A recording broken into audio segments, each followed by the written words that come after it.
तिहार नजिकै आइसकेको छ, त्यसैले मैले यो मालाबत्ती झिकालेर हेरिरहेको थिएँ कुन ठिक छ कुन ठिक छैन। त यो अलिक ठिक रहेनछ भन्दा बिग्रेको रहेछ, यसको बोर्ड बिग्रेको रहेछ, यसको बल्बहरू चाहिँ ठिकै छ। त म यसलाई युज गर्नेछु एउटा फ्रेम बनाएर।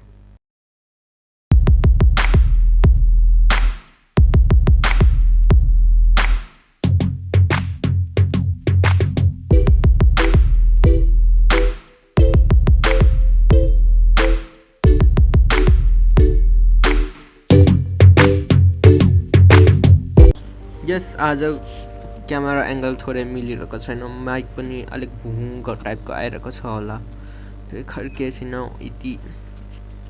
तपाईँलाई यो प्रोजेक्ट मन पर्यो भने चाहिँ लाइक गरिदिनु, त्यति भइहाल्यो।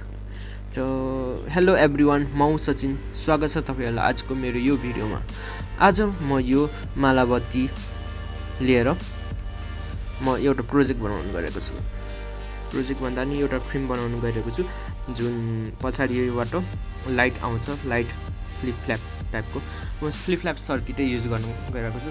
यदि तपाईँहरूलाई आउँछ भने एकदम ग्रेट फ्लिप फ्ल्याप सर्किट, नत्र मेरो सर्किट डायग्राममा हेर्न सक्नुहुनेछ, मैले दिएको छु, त्यसरी पनि बनाउन सक्नुहुनेछ। त एउटा फ्रेम बनाउने छु जहाँ तपाईँहरूले अरू चिजहरू पनि राख्न सक्नुहुनेछ।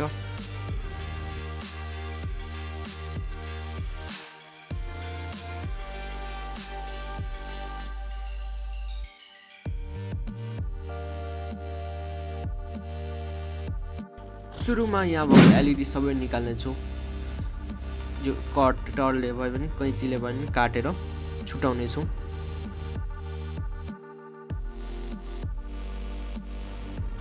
यो रहेको छ सर्किट डायग्राम। यदि तपाईँहरू बनाउन चाहनुहुन्छ भने यो सर्किट डायग्राम अनुसार बनाउन सक्नुहुनेछ। त म यहाँ एलइडी जम्मा गरिरहेको छु, म लगभग 9-10 वटासम्म एलइडी युज गर्नेछु। तपाईँहरू चाहनुहुन्छ भने त्योभन्दा बढी पनि युज गर्न सक्नुहुनेछ।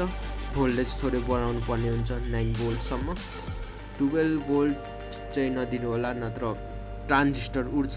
म यसमा ट्रान्जिस्टर BC457 युज गर्न गइरहेको छु, तपाईँले सर्किट डायग्राममा देख्न सक्नुहुन्छ।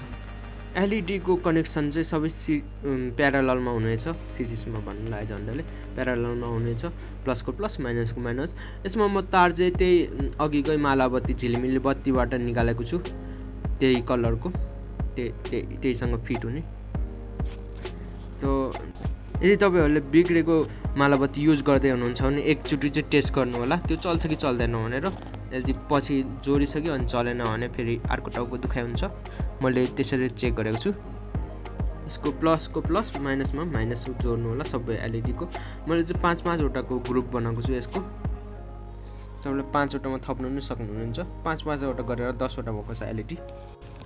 धेरै थोरै आफ्नो हिसाबमा हुनेछ, धेरै भने अलिक राम्रै देखिन्छ फोटो फ्रेमहरू, थोरै भयो भने राम्रै देखिन्छ। जो आफूलाई धेरै एलइडी राखेर अलिक राम्रो देखियो भने राम्रो, थोरै हालेर थोरैमै राम्रो देखियो भने त्यस्तै राम्रो, त्यही अनुसारले राख्दा हुन्छ। तपाईँहरूले पनि बनाउनु भयो भने यसरी प्याराललमा जोडेको एलइडीहरू मैले बनाइसकेको छु, 2टा ग्रुप बनाएर 5-5 वटा। तपाईँहरूले पनि त्यसरी बनाउन सक्नुहुनेछ। यसलाई म सर्किटमा कनेक्ट गर्नेछु। सर्किटमा कनेक्ट गर्न अगाडि हामी यसलाई चेक गरौँ, यो बलिरहेको छ कि छैन, मतलब प्रपर काम गरिरहेको छ कि छैन। प्रपर काम गरिरहेको छैन भने हामी चेन्ज गर्छौँ एलइडी। यो मेरो माइकमा बोल्दाखेरि यस्तै आवाज आइरहन्छ भुँ टाइपको। यदि तपाईँहरूलाई कसैलाई सल्युसन थाहा छ भने कमेन्ट गरिदिनु होला। यदि हेरिरहनु भएको छ भने कसैले हेरेको छ कि छैन मेरो भिडियो। कम नै भ्युज आइरहेको छ अहिले, बिगिनर #स्मल युट्युबर।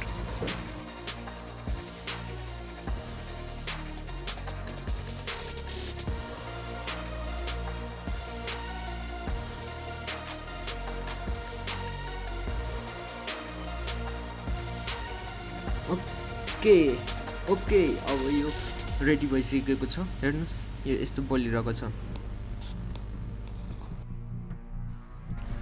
ओके, यहाँसम्म रेडी भइसकेपछि अब एउटा फ्रेम लिनेछौँ। त्यो फ्रेम को पछाडिबाट यसरी हाल्ने छौँ।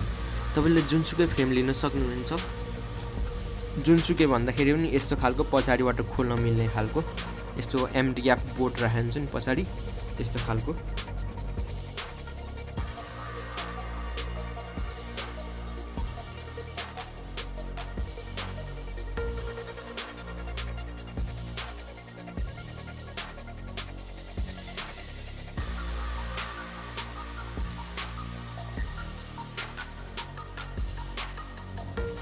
यो फ्रेममा चाहिँ मैले के राखेको छैन, तपाईँहरूले राख्न सक्नुहुनेछ, आफ्नो फोटो राख्न सक्नुहुनेछ। दसैँ तिहारमा प्रायः जस्तो लक्ष्मीको फोटो राख्ने गरिएको छ, लक्ष्मी दुर्गा भवानीहरूको, त तपाईँले राख्न सक्नुहुनेछ जस्तो फोटो पनि।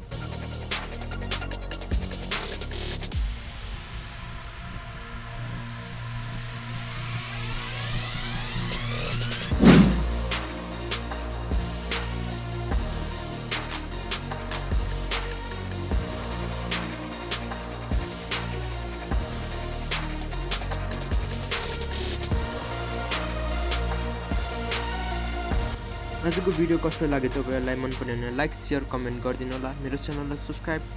भेट्नेछौँ हामी अर्को भिडियोमा। तबसम्मको लागि bye bye, have a nice day.